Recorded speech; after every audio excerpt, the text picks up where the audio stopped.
좀 전에 말씀 주셨지만 가난은 청년에게 고난이지만 예. 노인에게는 재난이라고 예. 말씀을 주셨습니다. 예. 이제 직장인들에게 예. 노후 가난은 항상 좀 예. 고민되는 키워드인 것 예. 같아요. 혹시 작가님 주변은 좀 어떤가요? 대부분의 사람들이 좀 힘들어해요. 그러니까 빈곤, 네. 고독, 아니면 질병, 실직 이것 때문에 많이 힘들어요. 그럼 퇴직하실 때는 어땠어요? 퇴직하실 때 기분은? 퇴직할 때는 네. 사회적 죽음을 당하는 거잖아요. 보통의 경우에 대기업에서 임원들은 네. 그 전날 바로 통보하면 다음날에 짐 싸가지고 나가요. 그래서 다음날 집 싸가지고 나오는데 그 2020년도 네. 9월 30일이면 그날이 명절 전날이잖아요. 그래서 명절 전날에 가서 명절날 전날에 가서 짐 싸가지고 나와서 이렇게 해서 집에 온 거예요. 차에다 옮겨 싣고 오는 과정들 이런 거 과정할 때 그러니까 주변에서는 이제 그때 명절 전날이니까 막 어떤 분 한복 입은 분들이 해가지고 선물 세트 막 들고서 가족 만나러 간다고 막 즐거운 표정으로 가고 있는데 나 혼자만 실직당했으니까 그런 실직에 대한 아픔 때문에 고통 때문에 그냥 말 그대로 나 외에 세상은 다 행복한 것 같아 이런 마음으로 집에 왔던 거죠 그때 당시에. 그럼 이제 50대 회사를 퇴직하게 되면서 네. 이제 회사 다닐 때는 몰랐던 네. 세 가지를 알게 됐다고 들었습니다. 혹시 어떤 게 있을까요? 회사 다니면 제일 좋은 게 세 가지인데 세 가지가 뭐냐면요. 월급 매달 나올 거라 생각하고 월급 좋잖아요. 그리고 또 명함이 소개뿐만 아니라 사회적 지위를 이거 하나 명함만 가지고 있으면 제일 상속으로도 가기도 하고 그리고 거기에 맞는 복지들이 많이 있으니까 그래서 이 명함이 내 지위라고 생각을 하게 대부분 더 생각을 해요. 명함까지는 그래도 괜찮은데 가장 결정적으로 사람을 아프게 한 게 뭐냐면 인맥이 또 사라져요. 알고 지내던 사람들이 네, 회사에 네. 알아왔던 그 모든 사람들이 사실은 회사라는 그 틀 내에 있는 사람들이기 때문에 그 인맥까지 사라져버려요. 그러니까 월급, 명함, 인맥이 사라져버리는 게 실직의 가장 큰 고통이에요. 대부분 다 높은 지위에 올라갔던 사람들일수록 실직을 당하는 순간에 굉장히 힘들어요. 사회적 지위가 다 무너져 버렸다는 걸 깨닫는 순간에 절망에 빠져 있는 사람들이 의외로 많아요. 하루를 보자면 어제와 오늘인데 이 세 가지가 없게 되면 그 사람 입장에서는 완전히 무너진 인생이 시작됐다고 느낄 수도 있겠네요. 그래서 사회적 죽음이라고 저는 표현을 많이 하는 이유가 그것 때문에요. 그러니까 자기가 이 사회에서 그 자기 이름 당당하게 가지고 있었던 그 모든 것들이 순간 실직하는 순간에 다 사라져 버리는 거죠. 그런 순간에 이제 사회적 죽음을 갖다가 극복하기 위해서 필요한 것들이 뭐냐면 자기만의 명함을 가져야 되고 자기만의 소득이 있어야 되고 끈끈한 인맥들이 있어야 되는 거예요. 그래서 실직하고 나면 그러니까 맨 마지막에 남아있는 게 돈과 가족밖에 없었다. 이 얘기가 제가 그래서 했던 겁니다. 내가 이 세 가지를 잃어도 결국엔 남을 수밖에 없는 건 자산과 그리고 가족 이 두 가지가 정말 꼭 실직하기 전에도 이걸 잘 보다듬어 튼튼하게 만들어놔야죠. 무너지고 나면은 그 순간부터는 이제는 재난이 이제 오기 시작하는 거예요. 제가 요즘 이제 아침 5시마다 저는 5시 일어나가지고 산책을 먼저 나가거든요. 이 산책을 나가게 되면 맨 처음에 만나는 사람이 어르신들을 만나요. 나이 많이 드신 어르신들을 보행기 같은 걸 끌고 가서 폐지를 담고 산책할 때마다 한 2분 정도를 봐요, 꼭. 그래서 내가 가난은 청년에게는 고난이지만 노인에게 재난이다. 이 얘기를 갖다 한 이유가 거기에 있는 거예요.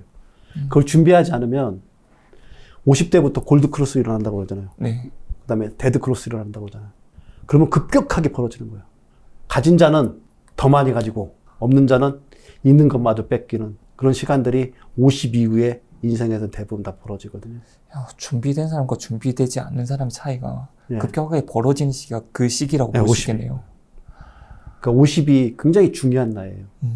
그러니까 50에 준비해야 될 것, 50 이전에 준비해야 될 것, 이 부분들을 갖다 명확하게 구별해서 대부분 다 월급쟁이시거나 월급쟁이로 해서 은퇴하시거나 여기 계신 분들이 대부분 다 많이 오실 거 아니에요. 이분들한테 저는 그 얘기를 꼭 해주고 싶어요. 진짜 가난은 차라리 20대, 30대, 40대 이분들이라면 그냥 고난으로 겪는 게 좋아요. 저축하려고 지출 관리하려고 그러면 얼마나 못 고생했겠어요. 그때는 괜찮아요. 그때 당시에만 조금 자존심 상하고 했는데 더 잘 돼가지고 더 될 수 있다는 그런 자신감도 있기 때문에 그때는 상관은 없어요. 근데 이게 50대, 60대 가서 그렇게 한다고 그러봐요. 그건 이제 가슴에 맺히겠죠. 맞습니다. 네, 그래서 가난을 미리 경험하는 듯이 해버리고 난 이후에 그렇게 해서 준비를 해야지 그 50대 이때 자기의 삶을 살아갈 수 있는 거죠. 혹시 작가님 자산이 혹시 얼마 되는지 밝혀주실 수 있을까요? 저는 한 50억 좀 넘는 것 같아요. 이게 평범한 직장인으로서 이룰 수 있는 자산일까요? 아니면 좀 작가님의 특이한 케이스라고 봐야 될까요? 아들아 부동산 공부하는데 그 과정들을 갖다가 다 표현했는데 그 과정들을 놓고 보면 누구나 할 수 있는 것 같아요. 왜냐면 제가 1997년도에 네. 14평짜리 반지하에서 시작을 했잖아요. 네. 그때 당시에 저 회사 부도나는 회사 다녔었잖아요. 그게 시작점이에요. 그때 와이프가 임신해 있어가지고 외벌이 했었어요. 그렇게 시작해가지고 25년이 지난 2022년에 네. 50억이 넘는 자산가라고 하면 지금 새로 시작하시는 분들 누구나 그 정도에 시작하시는 분들이라면 다 가능하다고 생각해요.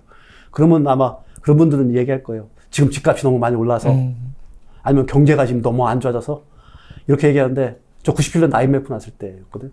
시작점이 지금이나 다를 거 하나도 없어요. 근데 거기서부터 여기까지 온 거예요. 다행스럽게 그 부동산에 한 번의 상승기가 좀 있었던 거. 네. 근데 이런 상승기는 20년, 25년 가면 매번 와요. 그쵸. 주기별로. 그건 다 오기 때문에. 그래서 지금 22년에서 20년 후인 2042년에 그때까지 지금부터 30대 초반인 분이 시작한다고 그러면 네. 50쯤에 그때까지 충분히 저와 같은 지금의 자산을 그때쯤이면 이제 화폐 가치가 떨어져가지고 100억을 들고서 이 월급적인 부자들 채널에 나와서 아마 하실 거예요. 지금 보고 계신 분이 그렇게 하실 거예요. 만약에. 가능하다고 생각해요. 그럼 혹시 좀 구체적인 방법을 알려주실 수 있을까요? 구체적인 방법은 의외로 간단해요.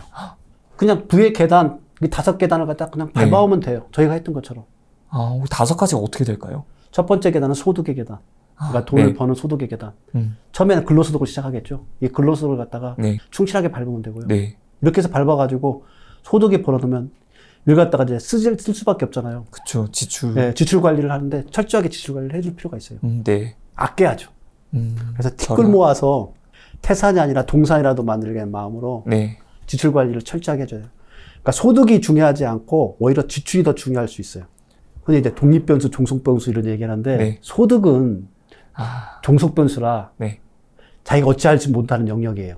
사회적 역학관계 아니면 자기가 지금 현재 하고 있는 그 지식이라든가 그다음에 취직하거나 이런 부분들 요소들이 작용하기 때문에 그건 어찌할 수 없는데 지출은 독립변수잖아요.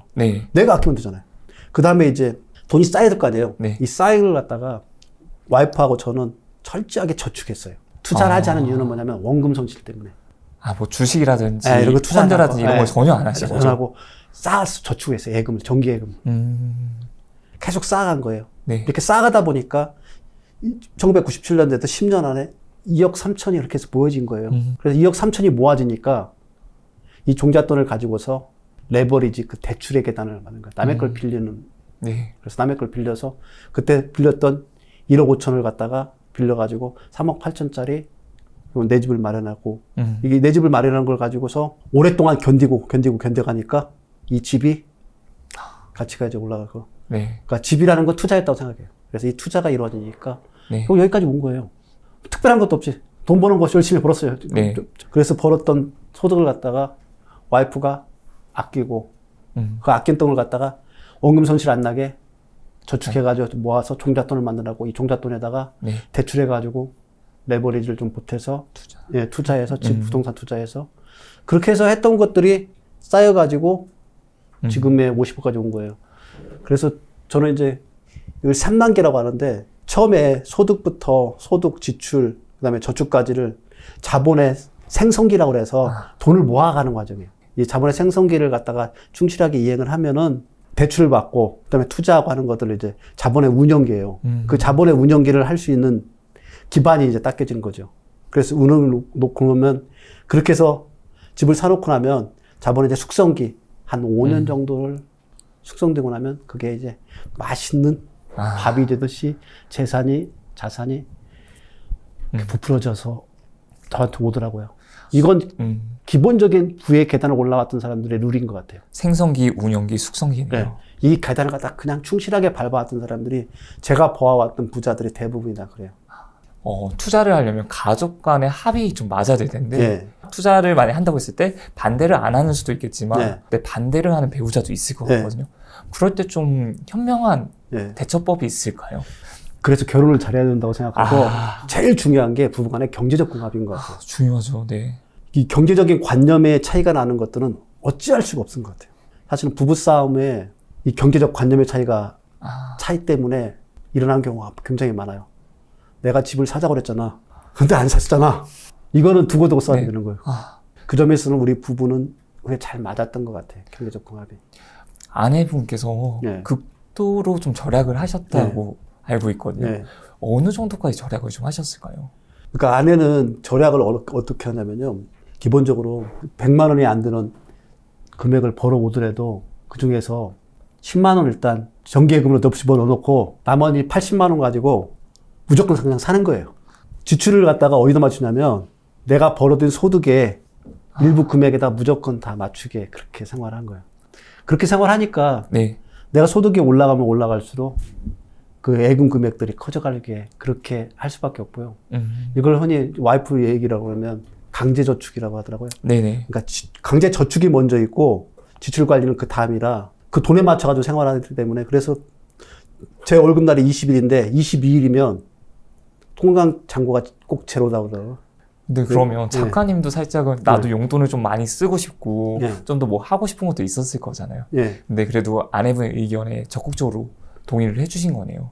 저도 이렇게 지출을 많이 하는 스타일이 아니었던 것 같아요. 회사에 있으면 회사에서 사실은 밥 먹여주고 내가 말했잖아요. 일주일에 7일을 회사에 거의 그러니까 돈 쓸 일이 없게 저는 그냥 일했던 거고 그러니까 우리 집을 놓고 보면 제일 많이 쓴 게 뭐냐면 애들이었던 것 같아요. 애들 교육비가 제일 많이 들어갔던 것 같고 그래서 애들 교육비 부분에 대한 것들만 일부 쓴 거 이후에 나머지 부분들은 그러니까 보통의 경우에 저는 유통업체에 있었으니까 잘 알잖아요. 한 사람이 옷을 한 번 사면은 한 몇 회 정도 있는지를 저는 알아요. 몇 회 정도 입어요? 몇 회일 것 같아요? 5회? 15회? 아니요. 더 낮아요? 5.5회 정도밖에 안 입어요. 그러니까 새 옷을 사서 5.5회 입고 나머지는 버려지는 거예요. 저 일부 좀 많이 더 많을 것 같은데 질문하시는 걸로 좀 낮춰서 부른 거였거든요. 5.5회밖에 안 돼요. 그러니까 우리가 지금 하고 있는 지출 관리를 대부분 다 잘하고 있다고 생각하는데 5.5회라는 얘기는 뭐냐면 계속 신상품들을 사게 마케팅의 가장 큰 핵심이 뭐냐면 신상품 마케팅이에요. 거기에 계속 누군가는 끌려가는데 와이프는 그게 아니에요. 와이프는 그래서 아름다운 가게 혹시 아세요? 와이프의 옷은 대부분 아름다운 가게에서 샀고요. 우리 집에 있는 가구들 많은 부분들이 조그마한 가구들은 동네 재활용품으로 내놓는 거 있잖아요. 그거 갖다가 가져다가 사용하고 이렇게 아끼니까 10년 사이에 2억 3천 모은다는 게 부도난 회사 다닐 때 쉽지 않잖아요. 그만큼만 아꼈던 거예요. 그게 저는 아까 말한 청년 시절의 고난인 것 같아요. 근데 그 청년 시대 고난이 그렇게 고통스럽지 않잖아요. 그때는 20대 때 자신감이 있었으니까 이 회사에 뭐 대표이사 될 사람이야 뭐 이런 생각으로 일을 하고 하니까 내 미래가 더 밝을 거라고 생각하니까 현재 가지고 있는 가난의 고통은 그렇게 힘들지 않았어요. 그리고 지나고 나서 보면 별것도 아니고. 별것도 아니고. 30대에는 또 열정적으로 막 그때 이제 과장이고 막 일을 열심히 할 때니까 막 그때 그 열정에 빠져 있으니까 그런 것들은 중요하지도 않았어요. 가난 이런 경험들 이것들이 그렇게 날 갖다가 중요하게 생각하지 않았어요. 그러니까 그때 당시에 뭐 와이프가 막 몸테크 한다고 아파트 뻔히 있는데도 빌라 같은 데 가서 살고 하니까 빌라 사는 거 얼마나 불편해요. 그 불편한 것도 별로 불편하게 여기지 않게 그렇게 될 수 있게 했던 게 그래서 가난을 청년 시절에 이렇게 보내는 것들이 그래서 중요한 부분이고 이 부분들이 됐을 경우에는 이제 그 가치가 나중에 가서 빛을 발하는 거죠.